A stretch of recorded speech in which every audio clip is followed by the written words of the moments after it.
Muito bem, vamos continuar com o nosso estudo.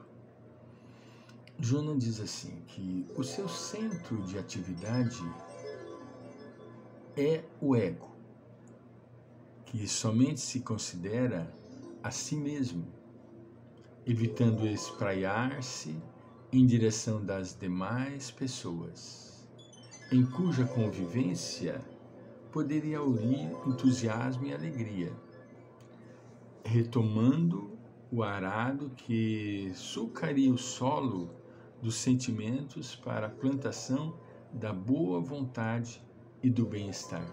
Ele não quer isso,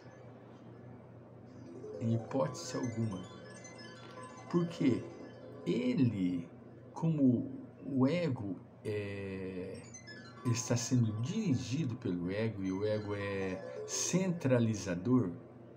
O ego é centralizador, ele não é descentralizador, não, ele centra as coisas para si. Então, ele não tem vontade de jeito nenhum de ter contato com quem quer que seja, para não perder as suas oportunidades egoísticas de satisfazer o seu ego. Então ele fica na dele, porque ele acha que o estado em que ele se encontra de preguiça é o estado certo, os outros estão errados, ele está certo. É uma tristeza, mas isso é um fato. A avaliação feita pelo indivíduo nesse estágio a avaliação feita nesse estágio é sempre deprimente, porque não tem capacidade de ver as conquistas encorajadoras que já foram realizadas, nem as possibilidades quase infinitas de crescimento e de edificação. É um indivíduo que não olha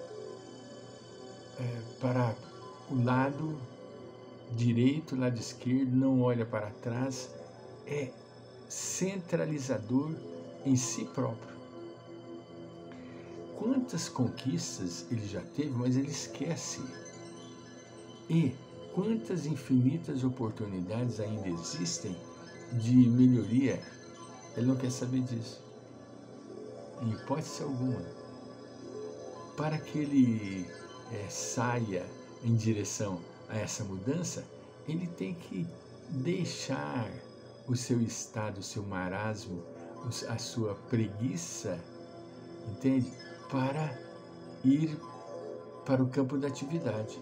Isso não agrada a ele. Em hipótese alguma, ele tem interesse de fazer uso desta liberdade. Ele prefere sim o quê? Prefere sim permanecer no estado em que se encontra, porque nesse estado ele não vai ter trabalho, do que sair e em busca de conquistas íntimas. O tédio, continua Joana de Ângeles, domina-lhe as paisagens íntimas e a falta de ideal reflete-lhe na indiferença com que encara quaisquer acontecimentos, que noutras circunstâncias constituiriam emulação para novas atividades. O indivíduo só enxerga a sombra, ele não vê a luz. E ele se compraz na sombra. Nós dissemos que ele gosta de ficar no quarto escuro, com as cortinas fechadas, entende? Sem contato com absolutamente ninguém. Por quê? Porque se ele tiver contato com alguém, este contato vai fazer com que ele saia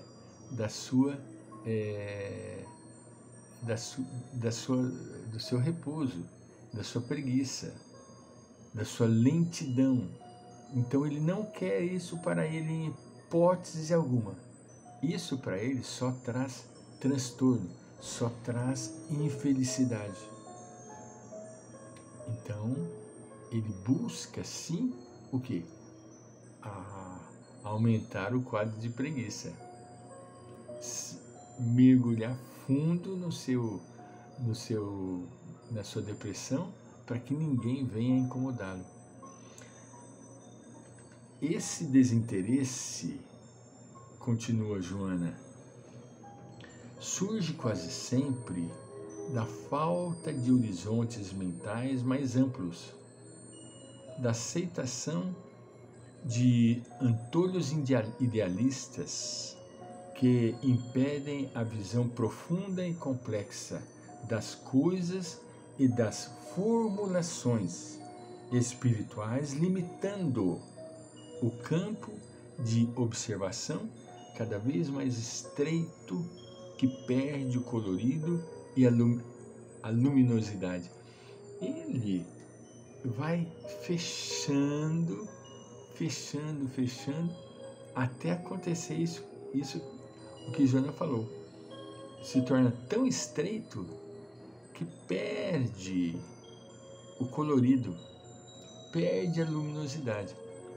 A vida é uma amplitude imensurável e as oportunidades que surgem na vida são infinitas, mas ele não quer. O preguiçoso não quer.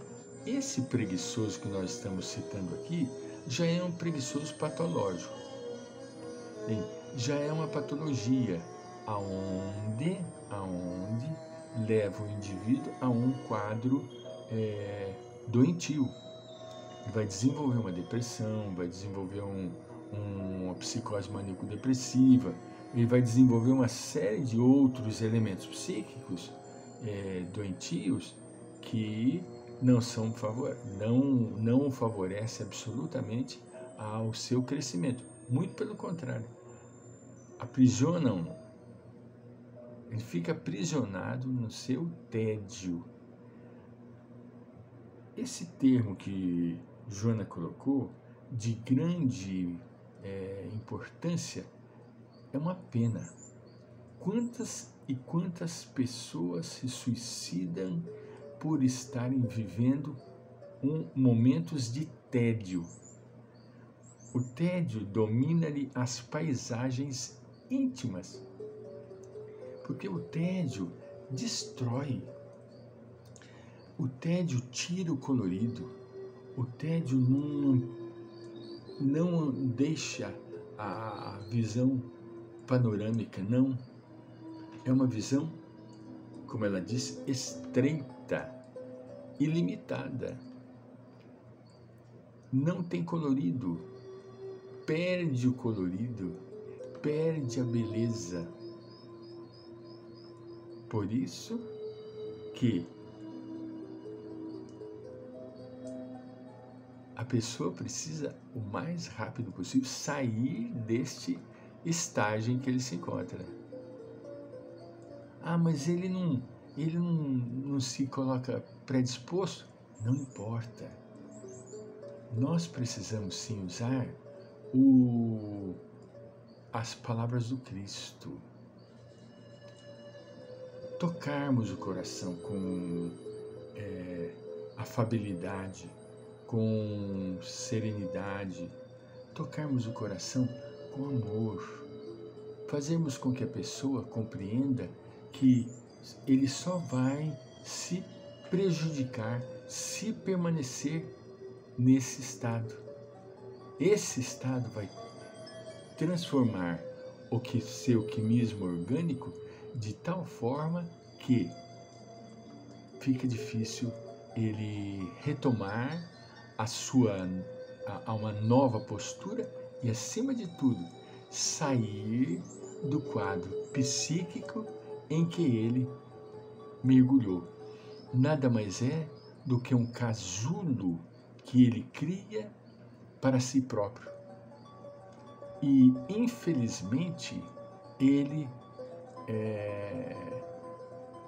se perde ou morre dentro deste próprio casulo. O que nós precisamos fazer?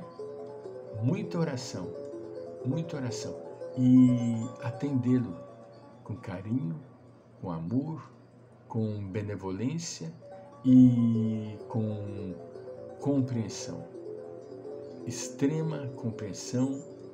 Essas pessoas necessitam, não de julgamento, julgar não, mas sim atender, visitar, convidar, ouvir, perguntar o que é que levou a agir desta natureza e envolvê-lo na fraternidade, na solidariedade e no amor cristão.